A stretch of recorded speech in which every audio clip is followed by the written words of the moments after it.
Good morning. Good morning. 6 a.m. Monday. Oh dear. Is that good or bad? Good. It's good? Good. Beginning of a new week. I don't know. I don't love Mondays really because they come off the end of a beautiful weekend. Anyway. Well, kids go back to school. That's kind of always good. But Not now we're today, school it's holidays. So it just means it's going to cost us money. Money and time. Dad. Like little birds with their mouths open. Dad. All right. Well, we're talking about. Well, we've sort of made some rough notes to what we're talking about, but we've called this perceptual positions, which is an old NLP. When I say old, because NLP is quite new, but it's when we did NLP, neuro-linguistic programming, we learned this concept. But we'll take a step back, and maybe I'll start by talking a bit about Amanda, because she doesn't like talking about herself very much. But for those of you who don't know, Amanda is a quite highly awarded designer, fashion designer. At 16, she started entering competitions, and she actually won international competition at age 16, then again at 17. No, that's wrong. 17 and 18. Oh, 17 and 18, and the third year they said don't come back because we can't let you in again because it was an Australian-based competition. Well, yeah, if that was okay, to give someone else an opportunity to win. Yeah. So the idea is that was okay. Do you mind not winning again? Because that's really bad. But there was international designers that came in and she beat them. So it was the Wool Awards. And she did really well. And at the end of that, Jenny Key, I don't know if anyone remembers Jenny, but she made beautiful jumpers. And they were sold all over Australia. They was really multicoloured. That was probably her key, pardon the pun, product. But she said Amanda was one of the most talented designers that she'd ever seen. So this is at 17, 18 years old. Then Amanda won the Nescafe Big Break Award, and her and Poppy King are two of the only females that were still in business a long time after winning that. So the point of doing this is not to hold Amanda out as some brilliant, oh my God, she's worthy of everyone's praise and she's wonderful, because she doesn't think of herself that way. But the point of this is that the natural progression of that storyline is, and she goes on and has a wonderful career and it's all wonderful and she's a great awarded designer who manufactures these great things. And that's what everyone thinks the world works like, and when it doesn't, then, yeah, people get a bit strange. But what did happen? What happened was, after I opened my first business in Noosa, I was 19. So Hastings Street, Noosa? Hastings Street, Noosa. I was 19. I got the premises and everything, and I had nothing to sell. But I did sort of work that out quite quickly. So you opened, I signed a lease, and you hadn't made a product yet? No, I went and got some boxer shorts from Maya. Took photos of them to show the landlord what I was going to sell. Okay, not the best plan for starting a business. Well, I was 19. There is no best plan at 19. Everyone could have told me what I was doing was crazy, but it wouldn't have mattered. So there you go. However, I did get serious quite quickly. It went well quite quickly, and we should say that your mum was a seamstress. Yes. And actually taught sewing at TAFE. Yes, and you were sewing from 12, and then designing shortly after, my auntie owned a rag trade business in Sydney, and every school holidays from the time I was 12, I would fly to Sydney on the Friday night and fly home on the Sunday night before school started. So I spent every school holidays working in a factory. So you weren't inexperienced, you just didn't have a product yet. Yeah, no, I didn't have a product. But you found one. Yes. Okay. And I was referred to an accountant sort of relatively quickly, because I needed one, and two, I needed advice. And he was young, wasn't he? And he was young. He'd just come out of training, and we sort of hit it off in a way because we were both young, and he wasn't a sort of a grumpy old man sort of saying, "Mandy, you should da-da-da." There's grandpa voice. My grandpa voice again.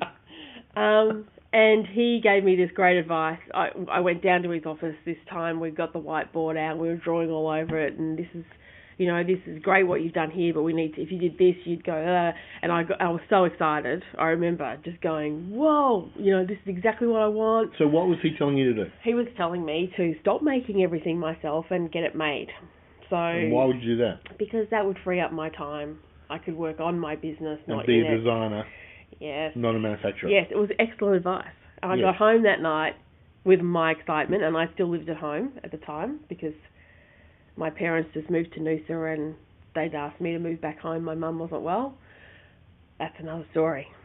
And I went home and told them this great news, what I was going to do, and they said, you know what? We're probably not going to do that. Let's build another section of the house on, and we'll make that into a workroom for you. And that's a great idea, right up to the point that overrode the good advice from someone who actually understood business. Yeah. And that advice came from people that probably didn't understand business very well. And they understood safety and security and having you close by and looking after you, which are all admirable and kind things. Qualities, yeah. But for business, that was actually not a great jump. And all this stuff's so easy to see in hindsight, isn't it? Well, yeah. Like, this mistake I didn't realise that I really made until the last couple of years when I was looking back at the decisions that I made and why.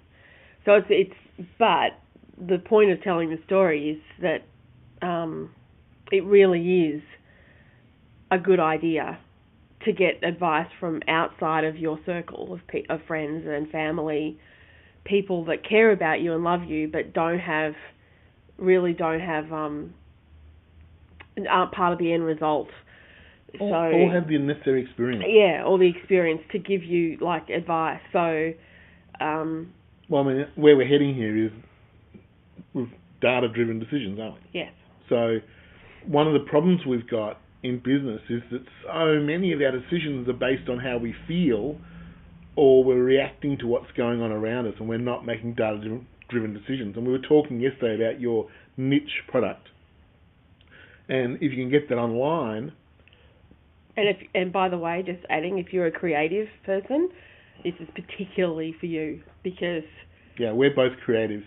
If you're a creative business person, it's much more difficult than if you're more of a logical-minded business person, because of similar mindset. Yeah, creative people tend to pursue passion rather than pursue figures. And at the end of the day, the only thing that matters in business is really the figures. And the success of those figures. Yeah, well, the business will often work on figures, not often work on creativity. Although that said, the best stuff comes out of creativity. So you want both. And I was very lucky early on. I had a best friend that I ended up in business with, and all became best friends. We actually became business partners first and became best friends at the time. And, well, he was my best friend, Anyway, but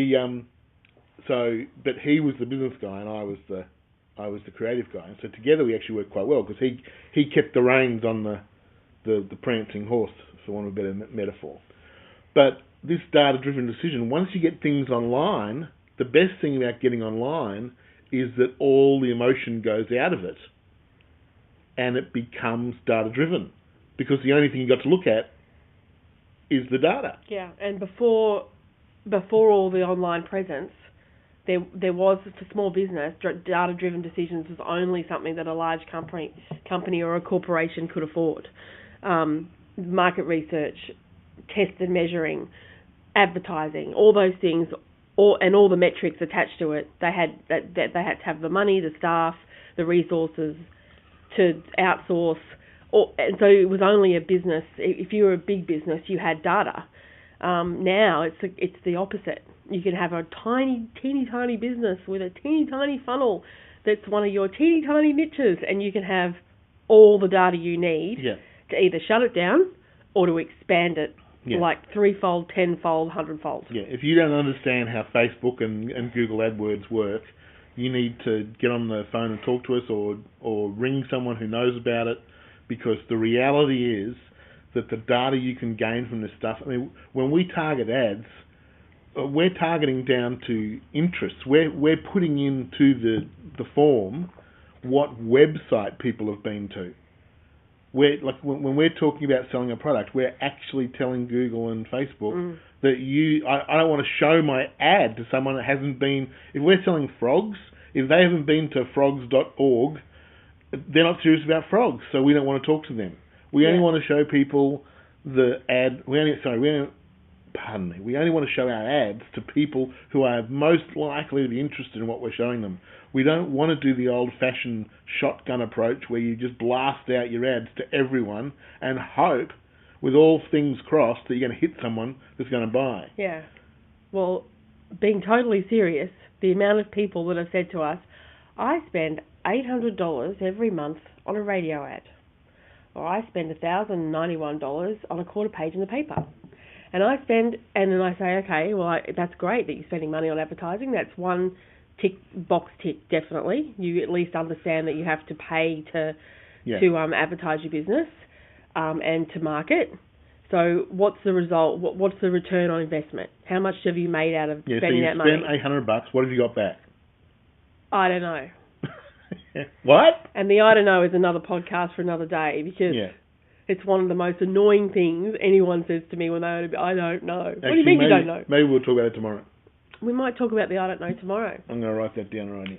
I don't know. So, finishing off today, what's our summary? Our summary today is data-driven decisions. Data-driven decisions. Oh no, we nearly had to get that choo-choo train back again.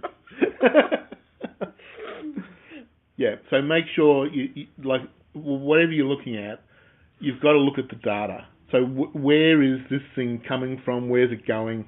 Where's the data to support that decision? Look for different people to ask different questions other than family and friends. Ask the right questions. If you don't know what questions to ask, Google it. Google it. Exactly. Google it, or ask more questions. Ask more questions until you get answers.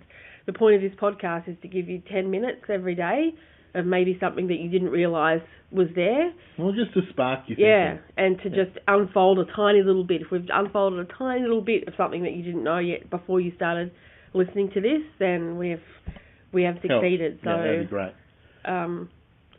Go forth and prosper. Woo! Oh, Vulcan hand sign. To another week. All right, I'm the Big Bleeper. I'm the Little Bleeper. Have a great day. Laters.